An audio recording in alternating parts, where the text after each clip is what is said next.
Former President Donald Trump made a bold claim that the United States could be entirely self-sufficient in lumber production. He argued that America had the resources and capacity to meet its own needs, and used this idea as a central justification for imposing tariffs on Canadian lumber imports.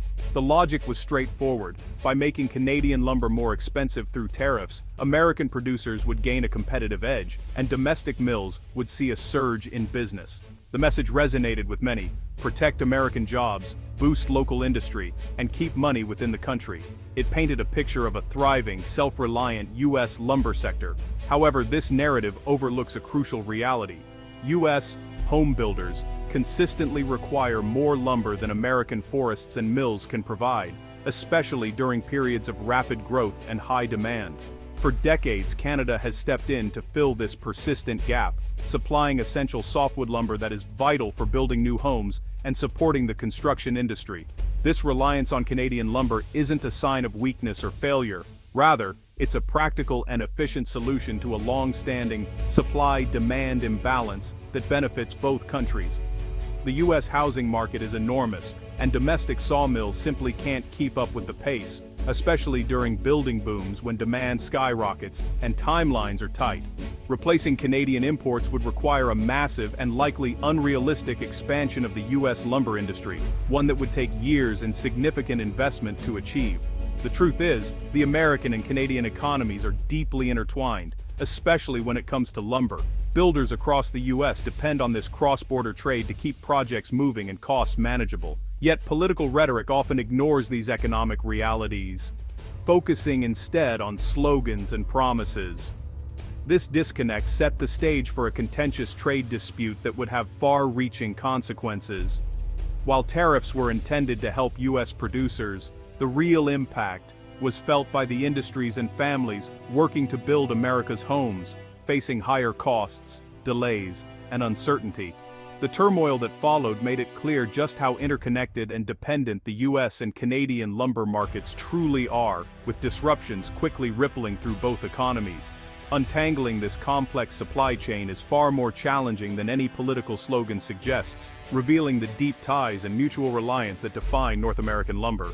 Lumber tariffs quickly became a hidden tax on American families. Canadian producers passed tariff costs down the line, raising home prices for buyers. The National Association of Home Builders found tariffs added thousands to the price of a new home. When tariffs doubled, so did the extra cost, making homeownership even harder for many. With housing affordability already in crisis, these tariffs pushed more families out of the market. The policy aimed to help a few U.S. mills, but millions of Americans paid the price. Tariffs have become a direct obstacle to the American dream. Lumber tariffs don't just raise wood prices, they ripple through the entire construction industry. Builders face higher costs, project delays, and tough choices: build smaller, delay, or pass costs to buyers. Tariffs on steel and aluminum add to the pain, inflating costs for everything from beams to appliances. This perfect storm slows construction, threatens jobs, and stifles economic growth. Fewer new homes and apartments mean higher rents, hurting even those not buying. The result? A cycle of unaffordability for both homeowners and renters. One trade policy can reshape the entire housing landscape. Home builder groups like the NAHB have fought hard against lumber tariffs, calling them a tax on buyers. Builders share stories of canceled projects and rising costs, highlighting the real-world impact. They want a stable supply chain, not handouts, just enough lumber to build affordable homes. Their advocacy has won some temporary tariff exemptions, preventing catastrophic price spikes. But these wins are short-lived. Existing duties remain, and uncertainty persists. Builders must constantly adapt to unpredictable costs, making long-term planning nearly impossible. The industry remains stuck in a cycle of vigilance and volatility. Even when there's a brief period of relief, the looming threat of higher tariffs on lumber never truly disappears. It's always in the background, casting a shadow over the entire industry and making it difficult for anyone to feel secure about the future. Regular government reviews mean that duty rates can change with little warning, fueling a constant sense of uncertainty for everyone involved, from mill owners to home builders. The administration has even floated the idea of national security investigations, which could lead to even stricter restrictions and more unpredictable changes in policy. This unpredictability discourages investment and long-term planning on both sides of the border, as companies hesitate to commit resources without knowing what the rules will be next month or next year.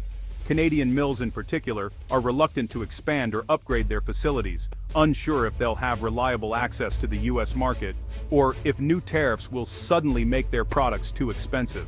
Meanwhile, US builders find it nearly impossible to plan ahead, always fearing that a sudden spike in costs could derail projects or make homes unaffordable for buyers.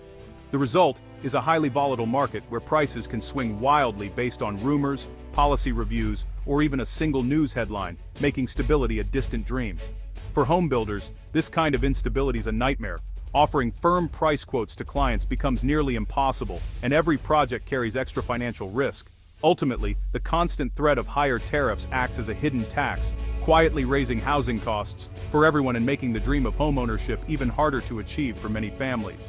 The ongoing softwood lumber dispute is a powerful reminder of just how deeply the US and Canadian economies are intertwined. For decades, the flow of lumber across the border has fueled growth, jobs, and prosperity on both sides, but it has also been a source of tension and disagreement. In the United States, the impact is felt most by consumers and builders. Higher lumber prices mean that homes become less affordable for families, and construction projects slow down or even stall. Builders are forced to make tough choices, sometimes delaying or canceling projects altogether, which ripples through local economies and affects everyone from carpenters to real estate agents. Meanwhile, in Canada, the consequences are just as severe. Lumber producers, especially in rural communities, face job losses and the painful reality of mill closures. For many small towns, the sawmill is the heart of the local economy, and its closure can mean families are forced to move away in search of work. Tariffs imposed by the US make Canadian lumber less competitive, threatening the survival of entire towns that depend on forestry. The uncertainty makes it hard for businesses to plan for the future or invest in new equipment and jobs. The dispute doesn't just affect lumber, it creates instability in one of the world's closest and most important trade relationships. The constant back and forth over tariffs and regulations makes it difficult for companies to operate with confidence. Retaliatory tariffs can quickly escalate, damaging business confidence and disrupting supply chains that stretch across the continent. When goods can't move freely, factories slow down, workers are laid off, and the economic pain spreads far beyond the lumber industry. The lumber issue also puts a strain on cooperation between the two countries on broader issues, such as border security, environmental protection, and even joint infrastructure projects. Trust is eroded, making it harder to work together on shared challenges. In the end, there are no real winners. While some US producers may see a short-term boost, the overall cost to both economies is high. Prices rise, jobs are lost, and the sense of partnership is weakened.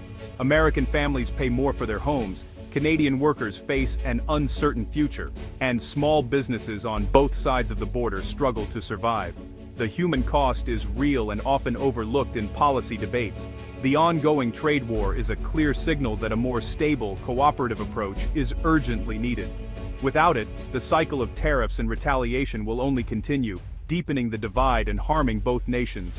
Only a balanced, fair solution, one that recognizes the needs of both countries, can truly benefit both economies and finally put an end to this damaging cycle. The lesson is clear. When close partners let trade friction fester, everyone loses. Cooperation, not conflict, is the only way forward for the US and Canada. Industry leaders and experts now call for moving beyond tariffs to real solutions. The consensus: tariffs are a blunt tool that hurts more than helps. The US must address its lumber supply shortfall by responsibly increasing domestic timber production. Smarter forest management can boost supply while protecting the environment. Negotiating a new long-term agreement with Canada would bring stability and predictability. Past deals have kept prices stable and trade flowing. An updated agreement could do the same. The way forward: invest in US sawmills, encourage innovation, and build a cooperative trade environment. Only a multifaceted approach can lower costs and make housing affordable for all.